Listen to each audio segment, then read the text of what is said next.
आणि महत्त्वाची बातमी, विनीत धोत्रेंची हैदराबाद गॅझेटच्या जीआरच्या विरोधामधली याचिका हायकोर्टानं फेटाळली आहे। जनहित याचिका ग्राह्य धरण्यासारखी नाही असं हायकोर्टानं म्हटलं।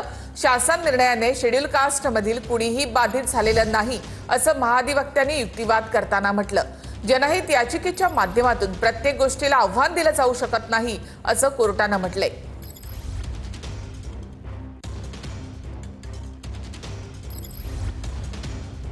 हायकोर्टानं नेमकं काय म्हटलं ते आपण पाहूया। शासन निर्णयाने याचिकाकर्ते बाधित कसे असा सवाल हायकोर्टानं केला।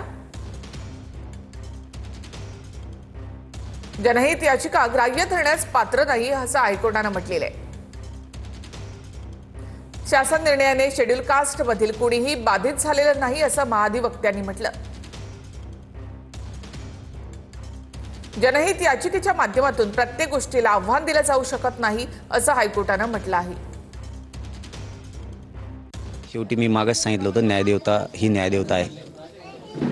तेवढंच एक न्यायमंदिर आहे की गोरगरिबांचं दुःख वाटून घेतं। गोरगरिबांचा आधार काय असेल तर सरकार नसल्याच्या नंतर न्यायदेवता असतं।